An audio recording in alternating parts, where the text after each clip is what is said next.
For decades, the story of Europe's first humans sounded simple. Modern humans left Africa, entered Europe around 45,000 years ago, replaced the Neanderthals, and became the direct ancestors of today's Europeans.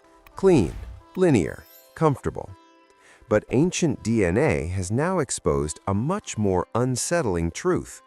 The first humans to enter Europe did not build the foundation of modern Europe at all. In fact, most of them left no living descendants whatsoever. When scientists began extracting DNA from Ice Age bones, they expected to confirm the old story.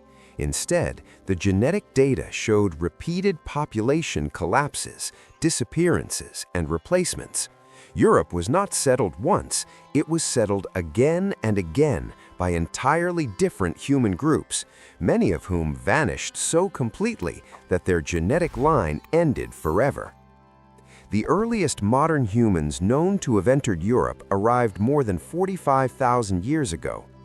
Archaeology had already identified their tools and campsites, but DNA revealed something unexpected. These people were genetically distinct from later Europeans. They were not the ancestors of most people alive today. They were pioneers who failed. One of the most important discoveries came from ancient remains found in Central and Eastern Europe. When scientists sequenced their genomes, they found that these early Europeans carried DNA signatures that abruptly disappear from the record. Within just a few thousand years, their genetic line is gone. No gradual blending, no smooth transition, just extinction. So what happened? Climate records provide part of the answer. Europe during the Ice Age was brutally unstable. Temperatures could plunge rapidly, ecosystems collapsed, and food sources vanished. Small human populations were incredibly vulnerable. A single prolonged cold period could erase an entire group. Ancient DNA shows these crashes happening again and again. Then came another wave of humans. Around 42,000 years ago, a different population entered Europe. Genetically distinct, different ancestry, different survival strategies. For a time, they spread across the continent, occupying caves and river valleys. But DNA shows the same pattern repeating. They too disappeared. This is where Neanderthals enter the story, not as the main characters, but as witnesses. Ancient DNA proves that these early modern humans interbred with Neanderthals multiple times. Each wave of newcomers mixed with them, then vanished. Neanderthal DNA survived, but the humans carrying it did not. The result is one of the strangest findings in human history. Neanderthal genes outlived several entire populations of Homo sapiens. By around 37,000 years ago, yet another human group arrived. This population finally shows genetic continuity with later Europeans. But even here, the story isn't stable. DNA reveals that these people were pushed back or fragmented during the coldest phases of the Ice Age, surviving only in southern refuges like Iberia, Italy, and the Balkans. Europe was never a single homeland. It was a revolving door. One of the most shocking revelations came from a 45,000-year-old individual whose genome showed extremely recent Neanderthal ancestry, just a few generations back. This proves that early modern humans and Neanderthals weren't separated by long periods of isolation.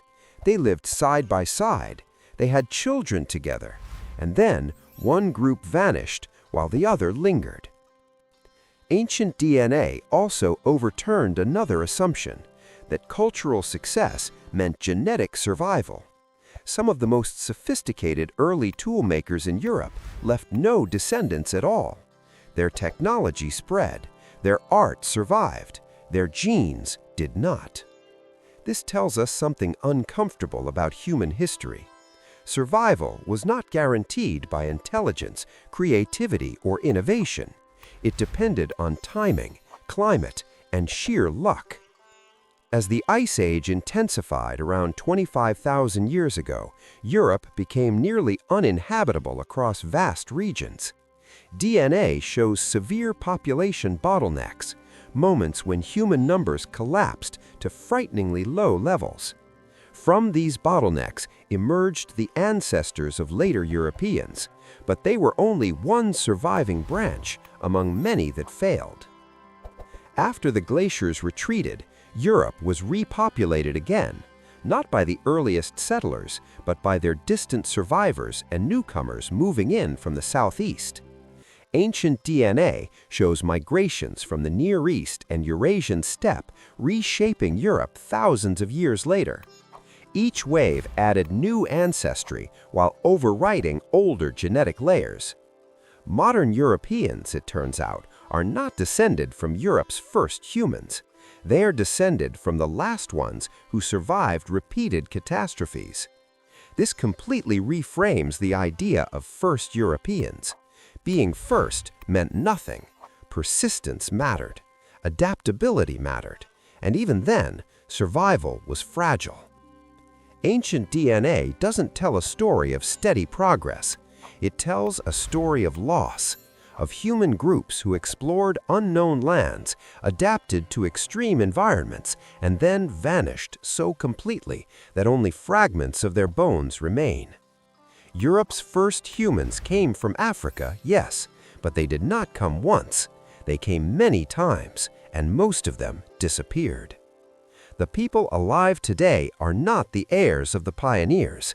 They are the descendants of survivors who arrived later, endured longer, and happened to live through one of the most unstable periods the continent ever faced. And that is the real revelation ancient DNA has uncovered. Human history is not a straight line forward. It is a series of near endings.